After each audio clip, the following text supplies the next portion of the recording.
జాగ్రత్తలు తీసుకోవడం అవసరమైనటువంటిది స్పష్టంగా తెలుస్తోంది. ఎస్ సార్, మీరు లైవ్లో అలానే ఉండండి సార్. ఒక్కసారి న్యూస్ రూమ్ నుంచి రాఘవ అందుబాటులో ఉన్నారు. రాఘవ, ఇప్పుడు 30 దేశాల్లో ఆల్రెడీ కోవిడ్ స్ప్రెడ్ స్టార్ట్ అయింది, మన రాష్ట్రంలోకి కూడా ఎంటర్ అయిపోయింది.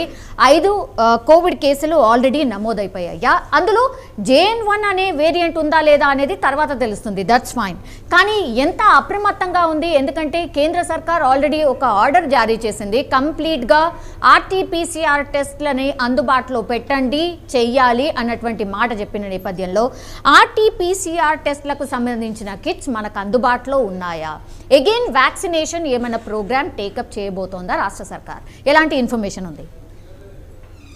అయితే తెలంగాణలో ఇప్పటికే అధికారులందరూ కూడా అప్రమత్తమయ్యారు. దీనికి సంబంధించి వైద్య ఆరోగ్యకు సంబంధించినటువంటి అధికారులందరూ కూడా ఇప్పటికే సమావేశం ఏర్పాటు చేసుకోవడం జరిగింది. దాంతోపాటు డాక్టర్లందరూ కూడా గాంధీకి సంబంధించిన కానీ అదేవిధంగా వివిధ డిపార్ట్మెంట్లో ఉన్నటువంటి అధికారులందరూ కూడా డాక్టర్స్ అందరూ కూడా కోవిడ్ నిబంధనలు ఏ విధంగా పాటించారు అంటే ఇప్పటికే కోవిడ్కి సంబంధించినటువంటి కేసులో చాలా అనుభవం ఉంది. ఇక్కడ ఉన్నటువంటి గాంధీలో కానీ మిగతా హాస్పిటల్లో కానీ కోవిడ్ కేసుకి సంబంధించి వచ్చిన సమయంలో ఎప్పుడైతే ఎక్కువ సంఖ్యలో కేసులు నమోదైనప్పుడు కూడా ఇక్కడ ట్రీట్మెంట్ జరిగింది. కాబట్టి ఆ విషయంలో ఎలాంటి జాగ్రత్తలు తీసుకోవాలనే దానిపైన కూడా ఇప్పటికే అవగాహన ఉన్నటువంటి వైద్యులు ఎవరైతే ఉన్నారో, డాక్టర్స్ ఎక్కువగా ఈ డ్యూటీలో పాల్గొన్నటువంటి వాళ్ళు ఎవరైతే ఉన్నారో వాళ్ళందరూ కూడా ఇప్పుడు ఒక సమావేశం ఏర్పాటు చేసుకొని దీంట్లో ఎలాంటి చర్యలు తీసుకోవాలి, అదేవిధంగా కేసులు పెరిగితే ఏ విధంగా ఉండాలి, కేసులకు సంబంధించినటువంటి అంటే పాజిటివ్ కేసులు పెరిగే సమయంలో ఏ విధంగా వాళ్ళకి హెల్త్ కండిషన్స్ ఉంటాయనే దానిపైన కూడా ఒక సమావేశం ఏర్పాటు చేసుకొని వీళ్ళందరూ కూడా అప్రమత్తమైనటువంటి పరిస్థితి మాత్రం ఇక్కడ మనం గమనిస్తున్నాం. ఇప్పటికే వైద్య ఆరోగ్య శాఖ నుంచి అన్ని రకాల ఆదేశాలు జారీ చేయడం జరిగింది.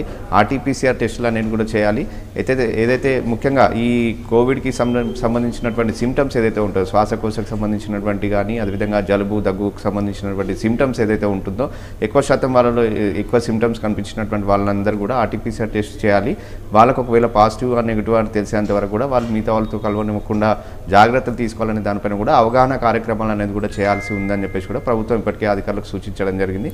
ఒకవైపు అధికారులు ఈ పనిలో ఉన్నారు, వైద్యులు కూడా ఎవరైతే హాస్పిటల్స్కి జనరల్గా ఉన్నటువంటి హాస్పిటల్స్ ఏదైతే ఉన్నాయో అక్కడ ఉన్నటువంటి ఆసుపత్రిలో వచ్చేటువంటి పేషెంట్స్ ఏ రకమైనటువంటి వాళ్ళు ఇబ్బందులతో హాస్పిటల్కి వస్తున్నారు, శ్వాసకోశకు సంబంధించి జలుబు దగ్గుకు సంబంధించి వస్తున్నారా లేకపోతే ఇతర కారణాలు ఏవైనా ఉన్నాయో దానిపైన కూడా ప్రస్తుతం వచ్చినటువంటి పేషెంట్ని ఫస్ట్ వాళ్ళందరూ కూడా క్లియర్గా గమనించాలి. దానికి సంబంధించి అనుమానం వచ్చినట్లయితే వెంటనే టెస్ట్ చేసి వాళ్ళను తర్వాత ఆ రిపోర్ట్ వాళ్ళకి పాజిటివ్ ఆర్ నెగిటివ్ అనేది కూడా తెలియజేయాలని చెప్పేసి కూడా మొదట ఈ ప్రికాషన్స్ తీసుకోవాలని చెప్పేసి కూడా సమావేశం ఏర్పాటు చేసుకొని అధికారులందరూ కూడా రాష్ట్ర వ్యాప్తంగా ఉన్నటువంటి అన్ని ఆసుపత్రులు అదేవిధంగా కొన్ని ప్రైవేట్ ఆసుపత్రులు చిన్న చిన్న క్లినిక్స్ ఏవైతే ఉన్నాయో వాళ్ళందరికీ కూడా ఇప్పటికే ఈ సూచనలు చేయడం జరిగింది. సో మొత్తంగా కూడా JN1 వచ్చినప్పటికీ కూడా JN1 అనే కేసులు నమోదవుతున్నాయని చెప్పేసి కూడా తెలుస్తుంది. తెలంగాణలో ఇప్పుడు 5 పాజిటివ్ కేసులు వచ్చాయి, కానీ అది మామూలుగా రెగ్యులర్గా వచ్చేటువంటి పాజిటివ్ కేసులలోనే ఈ కరోనా పాజిటివ్ అని చెప్పేసి కూడా తెలుస్తుంది. JN1కి సంబంధించినటువంటి వేరియంట్ ఇంకా తెలంగాణలో కానీ ఇక్కడ మన పక్కన రాష్ట్రంలో కూడా రాలేదు ఇప్పటివరకు. దానికి సంబంధించినటువంటి ఇంకా పూర్తి స్థాయిలో దానికి సంబంధించినటువంటి రిపోర్ట్ రావాల్సి ఉంది అని చెప్పేసి కూడా వైద్యులు చెప్తున్నటువంటి పరిస్థితి ఉంది. కానీ ఏదేమైనప్పటికీ కూడా తెలంగాణలో ఇప్పుడు ఉన్నటువంటి ఆసుపత్రుల్లో కూడా ప్రస్తుతం ఎలాంటి కేసులు పెరిగినా కూడా మేము అన్ని రకాల ఏర్పాటు చేయడం జరిగింది. ఇప్పటికీ 50 బెడ్స్ కూడా ఏర్పాటు చేయడం, ఒక సపరేట్ వార్డ్ని కూడా కోవిడ్కి సంబంధించినటువంటి వార్డ్ని ఏర్పాటు చేయడం జరిగింది. సో మొత్తంగా కూడా ఎలాంటి సిచ్యువేషన్ వచ్చినా కూడా మేము హ్యాండిల్ చేయడానికి సిద్ధంగానే ఉన్నామని చెప్పేసి కూడా ఇక్కడ ఉన్నటువంటి వైద్యులు చెప్తున్నటువంటి పరిస్థితి ఉంది. కానీ ప్రజలు కూడా ప్రతి ఒక్కరు అప్రమత్తంగా ఉండి మాస్కులు ధరించి హ్యాండ్ శానిటైజేషన్ కూడా చేసుకుంటే కానీ ఇలాంటి కోవిడ్ మహమ్మారి నుంచి మనం అందరం కూడా బయటపడే అవకాశాలు కనిపించవు. కాబట్టి ప్రతి ఒక్కరు ఇవన్నీ కూడా ప్రికాషన్స్ తీసుకుంటే మాత్రం తప్పకుండా మనం ఈ కేసులు తగ్గుముఖం పట్టే అవకాశాలు ఉంటాయి. కేసులు పెరగకుండా ఉండేటువంటి జాగ్రత్తలు ఏవైతే తీసుకోవాలో అవన్నీ కూడా ప్రతి ఒక్కరు పాటించాలి. ఎందుకంటే ఇప్పుడు కొత్తగా చెప్పాల్సిన అవసరం ఏం లేదు. ఎందుకంటే కోవిడ్ మనం గత 3-4 సంవత్సరాలుగా ఈ కోవిడ్ కేసులు ఏదైతే 3 సంవత్సరాలుగా వస్తున్నటువంటి కోవిడ్ కేసులో ప్రతిసారి 3-4 వేరియంట్స్ అన్ని కూడా వచ్చి వెళ్ళిపోవడం జరిగింది. ఒక్కొక్కసారి ఒక్కొక్కటువంటి నిబంధనలు మనం పాటించినటువంటి పరిస్థితులను మనం ఇక్కడ చూసాం. సో ఇప్పుడు కొత్తగా పబ్లిక్కి చెప్పాల్సిన అవసరం లేదు. ఎందుకంటే వాళ్ళందరికీ ఏ విధమైనటువంటి నిబంధనలు పాటించాలి, మాస్క్ ధరించాలి, హ్యాండ్ శానిటైజేషన్, అదేవిధంగా రద్దీ ప్రదేశాల్లో ఉండకుండా కొంచెం సోషల్ డిస్టెన్స్ మెయింటైన్ చేసేటువంటి పరిస్థితి ఏదైతే ఉందో అదంతా కూడా మళ్ళీ మెయింటైన్ చేసినట్లయితే తప్పకుండా ఈ కోవిడ్ కేసుల నుంచి మనం అందరం కూడా బయటపడే అవకాశాలు ఉంటాయని చెప్పేసి కూడా చెప్తున్నారు. Yes, okay Raghava, thank you so much sir. Jagannatham sir, ఇప్పుడు ఉన్నటువంటి కేసెస్ ఇప్పుడు జనరల్ కేసెస్ కోవిడ్ కేసెస్ మాత్రమే సార్.